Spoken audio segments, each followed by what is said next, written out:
que c'est vrai.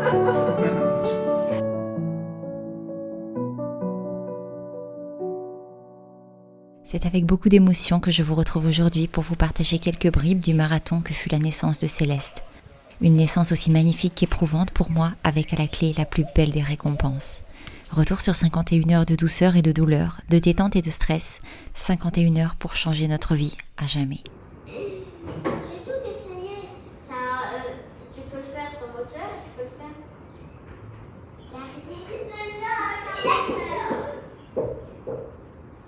Je vole pas, je ne touche pas le sol. Est-ce qu'on peut se déplacer sur l'eau?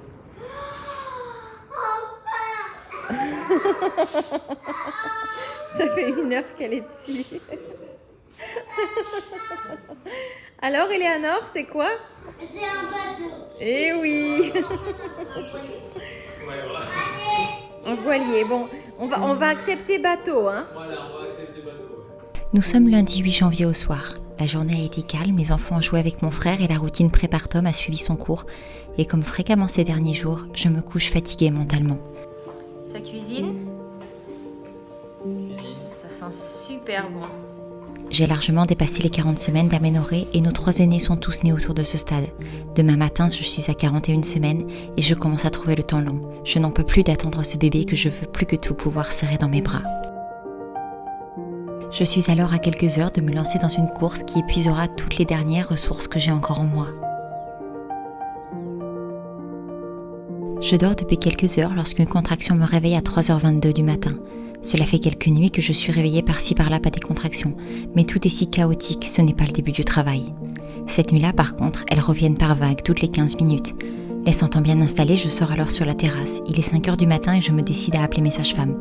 Elles ont respectivement entre 1h30 et 2h de route et je suis partagée entre l'envie qu'elles viennent et l'angoisse de les faire venir pour rien.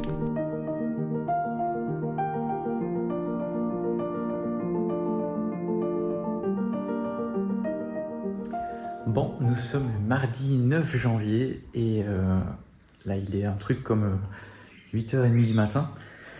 Audrey a commencé à avoir des contractions cette nuit vers 3h20 du matin. Du coup, voilà, les sages-femmes sont en route, elles vont bientôt arriver. Tout se passe bien, là pour l'instant c'est encore calme.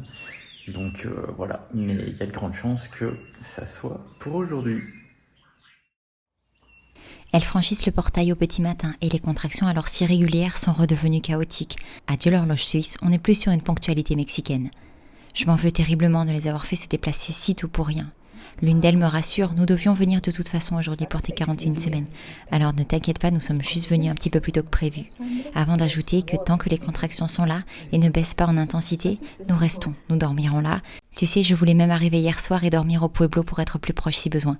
Alors ne t'en fais pas, nous restons là jusqu'à ce que Céleste soit parmi nous. Ces quelques mots permirent d'enfin m'apaiser, elles étaient là et elles le resteraient.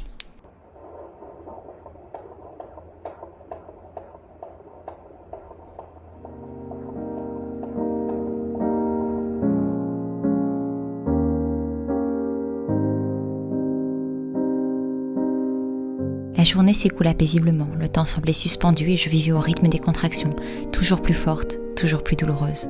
Je décide alors d'aller marcher, mais c'est de plus en plus difficile, j'ai pourtant besoin d'air, alors je marche à pas de fourmi, m'arrêtant de plus en plus souvent. Sébastien accompagne chacune de mes contractions, il m'est d'une aide précieuse, le roc sur lequel je peux m'accrocher quand j'ai l'impression que je vais perdre pied.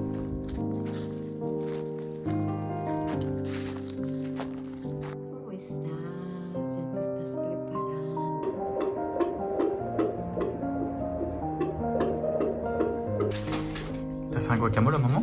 Oui. Merci Trésor.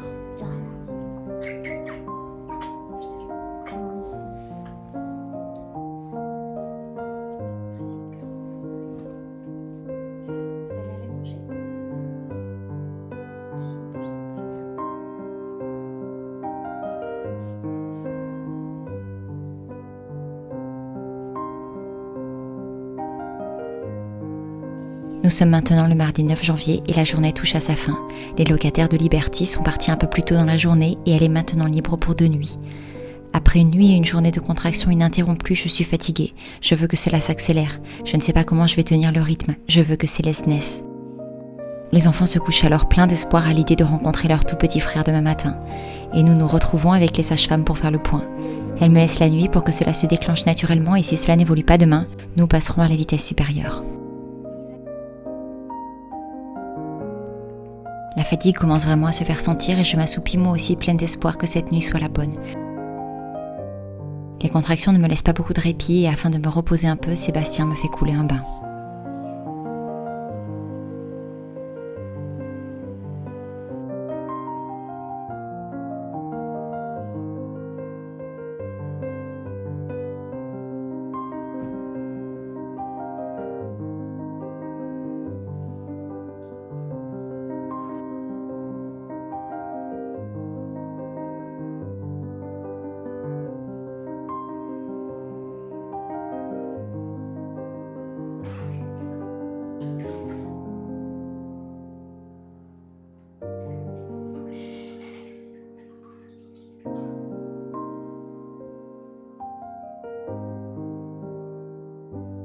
Mercredi 10 janvier se lève et Céleste est toujours bien au chaud.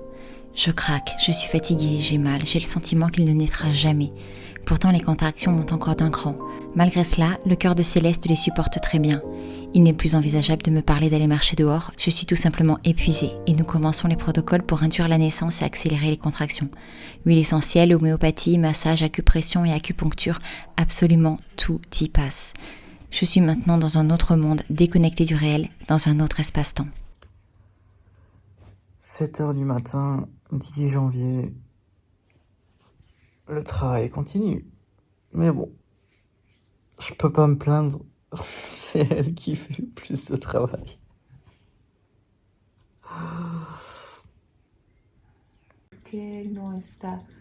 Porque no ha arrancado como esperamos, ¿no?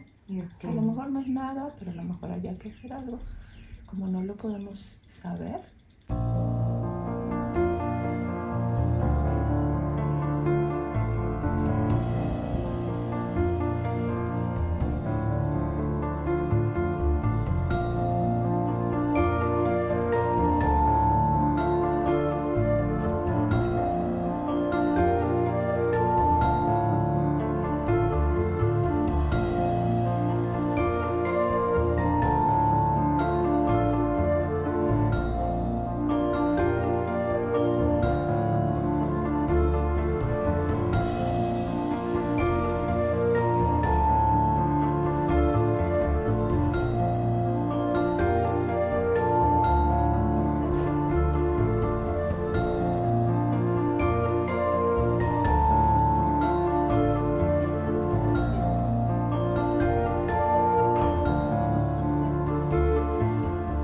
Alors que la nuit commence à tomber, tout semble enfin s'accélérer.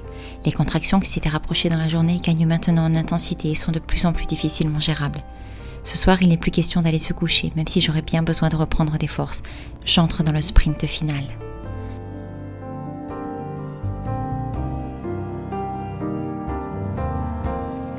Tu veux être là quand? Qu'est-ce que tu veux? Papa m'a dit que tu Quand? voulais qu'on te réveille. Mais tu veux qu'on te réveille après qu'il soit né? Ou avant? Est-ce que tu veux le voir sortir ou tu veux le voir après? Bon, comme la Nortiti veut le voir. Non, c'est pas comme la Non, Nortiti. c'est pas comme la Nortiti. C'est toi, tu décides. Moi, je veux savoir ce que Louison il veut. Divan, que je veux voir tout. Tu veux voir tout? Tu veux rester avec nous alors? Oui. Même si Nanortiti ne regarde pas, ils sont pas là, toi tu veux être avec nous? Oui. T'es sûre? Même si c'est la nuit et qu'on doit te réveiller? Oui. Et c'est que quand bébé ça va sortir, il y aura peut-être un peu de sang, parce que tu te rappelles, le Fiac t'a montré les photos du placenta, et tu sais qu'il y a un peu de sang. Oui. Est-ce que ça te fait peur?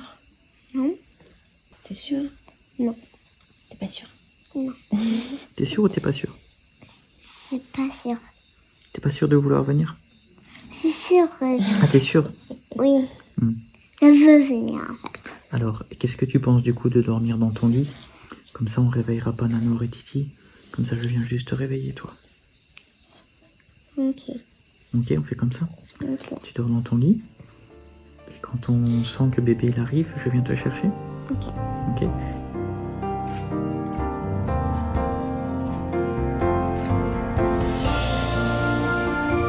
La sage-femme surveille de très près le cœur de Céleste. Il nous fait quelques petits pics pendant les contractions. Son épaule rebelle doit rentrer dans le rang. Pour la seconde fois, une des sages-femmes sort son rebozo, une longue écharpe tissée très utilisée par les Mayas, et tente de le replacer avant que je n'entre dans le bain. Il fait maintenant nuit noire dehors, les enfants dorment à point fermé depuis déjà longtemps. J'ai réussi à replacer Céleste, son cœur a repris un rythme normal pendant les contractions et le travail avance.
J'écoute Enya chanter par là ce bébé tant attendu que nous sommes sur le point de rencontrer.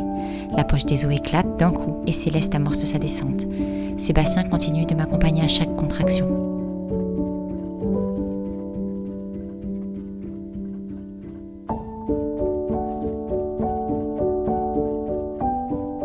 Minuit a sonné, nous sommes maintenant jeudi 11, lorsque je sors de l'eau.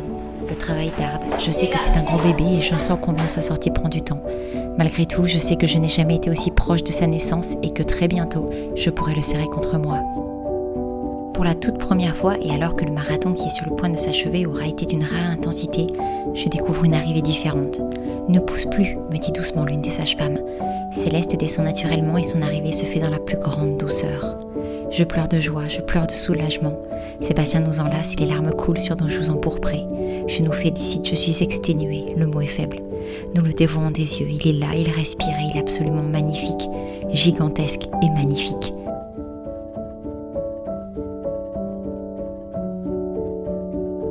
Je suis envahie par un flot d'émotions. Seconde après seconde, je réalise que ça y est, nous l'avons fait, nous avons réussi. J'en reviens pas, on est ensemble. On l'a fait, on l'a fait.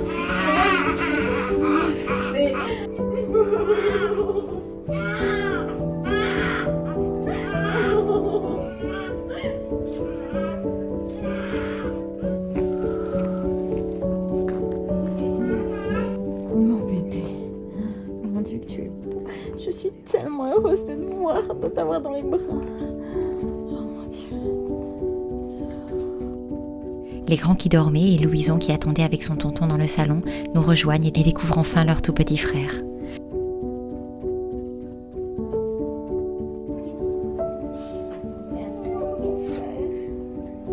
De mon côté, j'attends patiemment la délivrance et je suis très loin de me douter que je m'engage dans un second marathon, physique et psychologique. Les minutes passent, puis une demi-heure, 1 heure, puis 2. Le placenta met du temps à se décrocher. Nous essayons tout ce qu'il est possible de faire, mais il a besoin de reprendre un peu de force après 45 heures exténuantes.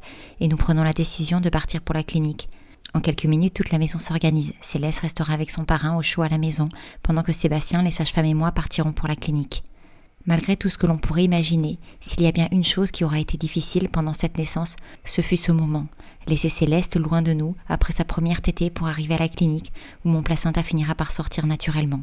Devoir attendre une éternité le supposé gynécologue de garde, anti-accouchement à la maison, puisqu'il ne lui rapporte rien et qui me fera payer par ses actes, ses propos et sa facture, notre choix d'une naissance respectée. Il est 9h du matin quand nous passons le pas de la porte, et les grands se jettent sur nous. Céleste dort paisiblement dans notre lit, emmitouflée dans les bras aimants et réconfortants de son parrain. Nous sommes enfin réunis, le début d'une nouvelle vie à 6 peut commencer. Il est trop mignon. Il est trop mignon. Hein. Il est tout calme. Oui, il est tout calme. 11h40. 11 heures après sa naissance, il est plus que temps de peser et de mesurer notre petit cœur. Et si pour la taille cela n'a pas beaucoup d'incidence, le poids sera nettement plus approximatif. 35. 56 centímetros. 55.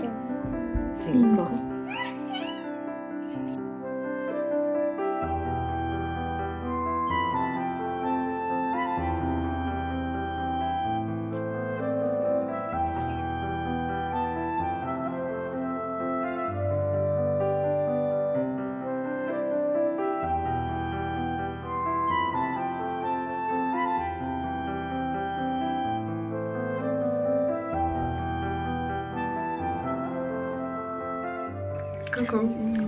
Tu vas mieux, toi? Hein? J'ai repris 2-3 couleurs depuis hier. Tu te sens mieux? Je me sens mieux. Bon, tu peux pas faire un marathon, mais... Je peux déjà difficilement m'asseoir, alors un marathon on repassera, mais... Avec sa grande sœur. La suite, c'est maintenant à nous de l'écrire et de vous en conter un petit peu par ici de temps en temps. Alors si vous voulez en partager un petit peu à nos côtés, n'hésitez pas à mettre un petit pouce, vous abonner et activer la cloche si ça n'est pas déjà fait. Bon, il va parrain. Eh bien, mais je suis un peu déçu parce qu'il n'y a pas assez de place pour mon pied. Ah oui, non, mais il faudrait 3 feuilles pour le tien.